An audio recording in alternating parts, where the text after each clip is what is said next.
Morjesta. Nyt olisi varmaan pitkästä aikaa taas vähän vannesahuun aika, kun hän nurkkiin jäänyt pyörimään tää yksi tämmönen lehtikuusitukki vähän isompi, niin siivutetaan se siitä pois, että tuleekin sekin sahattua. Mutta tässä ne on vähän mutkia matkassa, kun mä sain rikottua tämän vannesahan mittalaitteen sieltä. Sain tämmösen leksin palasen murtuneen, missä on tää viiva, millä se mitta katsotaan kohdalleen. Ja en oo sitä sitten korjannut. Mielessä se kyllä oli, että taivuttaisin tämmöisen uuden, kun sehän oli tästä 90 kulmaa ja tuolla parilla pultilla tuolla rungossa kiinni. Mua ottaa aivoon tää vekottimen mittalaite muutenkin niin mahdottomasti, kun on tuolla tuumajaotuksella. Ja kyllä mulla noin normaalit sahatavaran tuumamitat, niin ei niissä mitään. Ne on ihan ok, mutta sitten kun mennään noihin tuuman osiin, niin kyllä se on meikäläiselle vähän semmoista vähän hebreaa meinaan, kun koko ikänsä on tottunut millejä ja pyörittelemään ja on oppinut asiat tuntemaan millimetreinä, senttimetreinä ja metrijärjestelmällä, niin on aika vaikea soveltaa se tonne tuumapuolelle, että mitä semmonen ja semmonen tuuma ja sen verta tuuman osa tarkoittaa. Niin eiköhän meillä puhalla vähän uudet tuulet ton mittalaitteen kanssa ja muunnetaan se digitaaliseksi. Mutta normaalit markkinoilla olevat digitaaliset laitteet, niin ne ei oikein mun mielestä ollut relevantteja, niin näillä näkymin siihen on tulossa vähän sellaisella isommalla ulottuvuudella oleva mauserityyppinen mittalaite. Ja sit kun mä saan sen, niin vähän se teitin kanssa ne sitten unboxataan ja suunnitellaan se asennus ja asennetaan, niin katsotaan se yhdessä, että kuinka se tohon sahaan oikein menee. Mutta nyt niin kaikkien ensiksi vaihdetaan terä ja otetaan siivua pois. Sitten mittanauhalla otetaan tosta, merkataan tohon puuhun ja sahataan sitä, mitä noista lankkuja tulee ja ollaan tyytyväisiä. Ruvetaan hommiin. No, noin.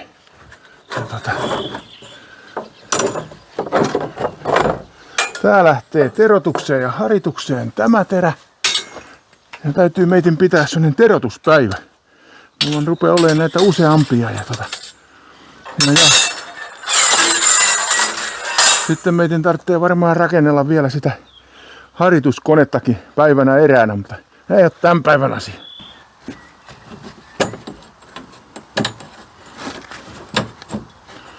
Ei muuta kuin kiristyksiä. Niin päästään sahaamaan.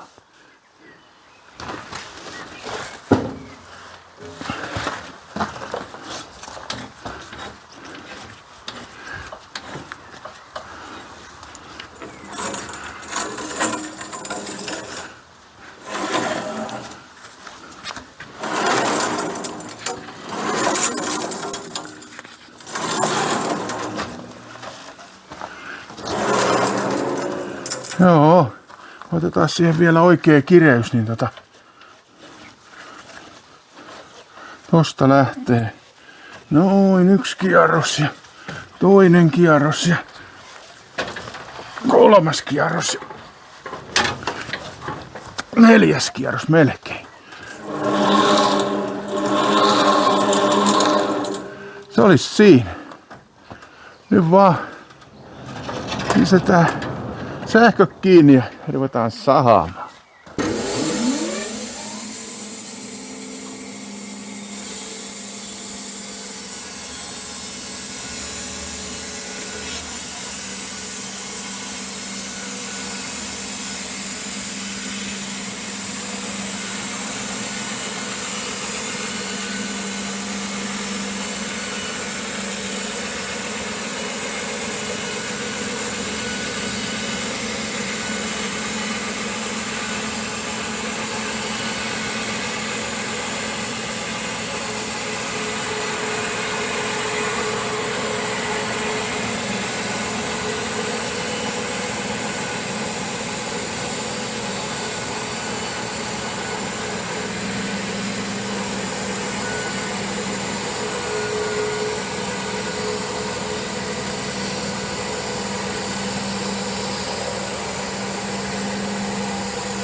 Komiaa lankkuahan siitä tuli.